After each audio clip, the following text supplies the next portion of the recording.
to the show, everybody. Tonight we have an amazing story coming out of Wisconsin. Have you heard this yet? I almost couldn't believe it.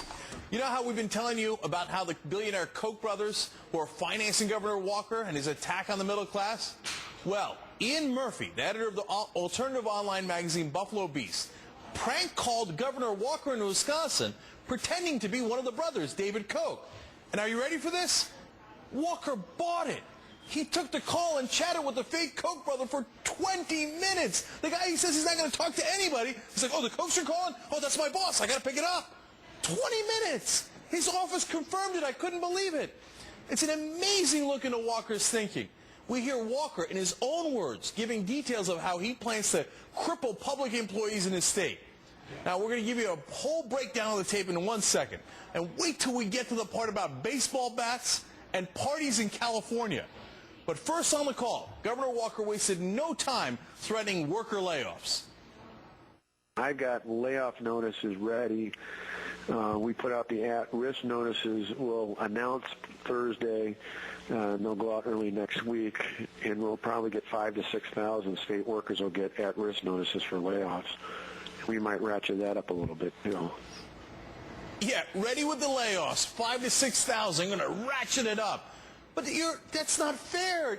You said this was about the budget. Now, they say, yes, we'll give you all the pay cuts you want. And you say, don't worry, Mr. Koch. I'll fire him if you want me to. Then Walker made it clear that he has no intention of compromising with the Democrats. We don't budge.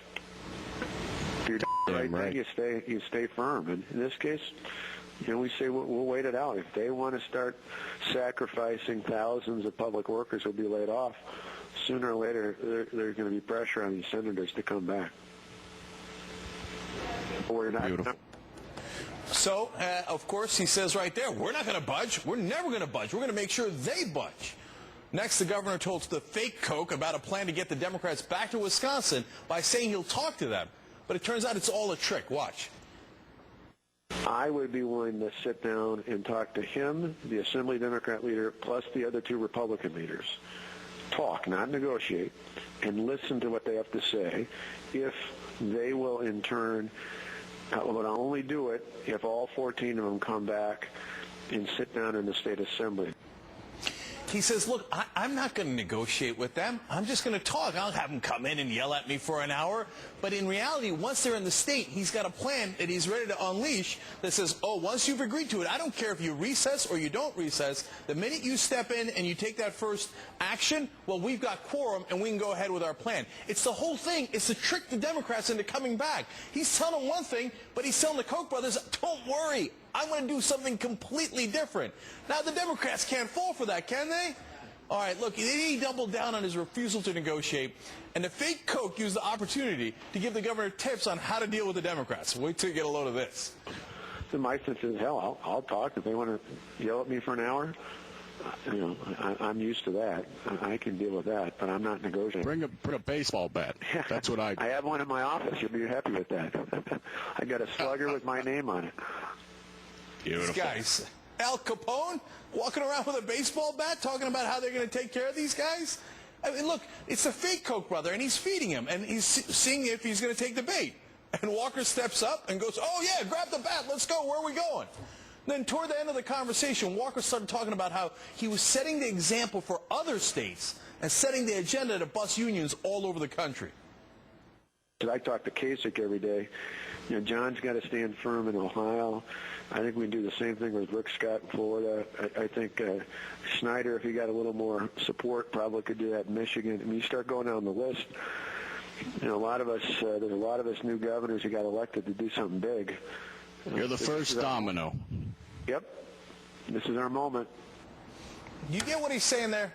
Mr. Koch, thank you for your $43,000 contribution to my campaign. Thank you for all the work you're doing on my behalf right now. Here's what I'm going to do for you in return. I'm going to start that domino effect. This is our moment, and then we're going to go to Ohio, kind of like Howard did. We're going to go to Ohio. We're going to go to Michigan. We're going to go to Florida. Yeah, and grab baseball bats all over the place. Look, this is exactly what we told you last night. We told you they were coming to bust the unions all over the country. This doesn't have anything to do with Wisconsin's deficit. And when the billionaire calls, he says, oh, yeah, you're right, Mr. Koch. Absolutely, Mr. Koch. Let's do it all over the country. Well, look, it might not be the domino effect that Walker was dreaming about, because it turns out today, thousands of protesters in Indiana won. The Republican state Senate leader dropped their attempt to eliminate collective bargaining rights. Why? Because people stood up. And then all of a sudden they got a little scared. They're like, oh my God, it's the protesters. They're actually doing democracy. Also today, Iowa's Republican Governor Terry Branstad nixed his state's own union-busting bill. So 2 important victories there. But now back to the call. Walker also weighed in on his quid pro quo. Now that he's delivered for Koch Industries, what can the Koch lobbying machine do for Wisconsin Republicans? One thing for your question is the more groups that are encouraging people not just to show up, but to call lawmakers and tell them to hang firm with the governor, the better. Because the more they get that reassurance, the easier it is for them to vote yes.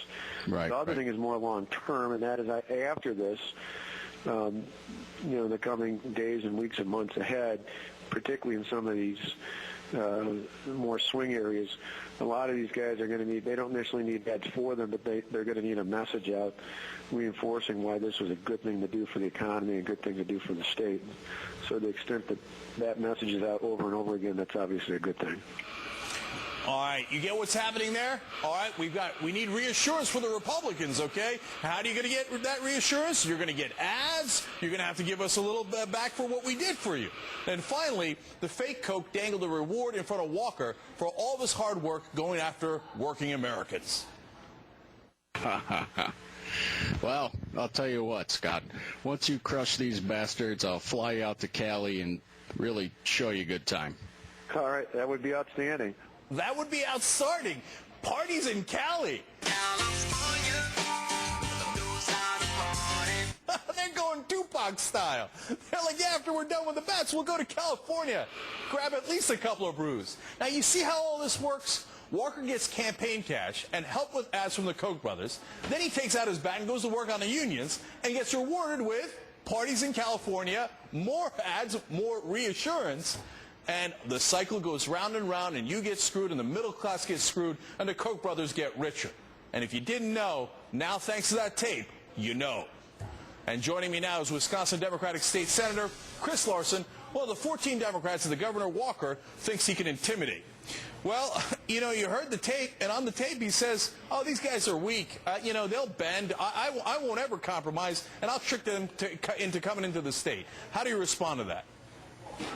Right. Jake, thanks for having me on the show. Yeah, we're not falling for it. I've actually worked with Walker for the 3 years before he was governor, when we were both in Milwaukee County, and this is the kind of stuff that he does. He appreciates this right-wing race to the bottom, and I mean, he's really living in this moment where he's trying to lead the country and trying to lead these other Republican governors. And no, we listened to it all today. I woke up early. I got this in my email and forwarded it on to the other senators, and everybody listened to it, and their jaws just dropped on the floor because, we thought, okay, maybe there's some piece in them that wants to compromise and find a solution for Wisconsin on this one. And I don't think he even mentioned what was going on in Wisconsin or the deficit at all in this. It was all about busting the union, so it really gave away his cards. And I mean, if you listen to the whole audio, it really speaks for itself. It tells you exactly what he's trying to do. All right, so let's talk about how this plays out then, because, look, his plan was to trick you guys to coming into the state, pretend to negotiate, then not negotiate, and then say, ha-ha, I got quorum. So now that you know he's lying to you, how do you respond to that? Does that mean you're going to stay out longer?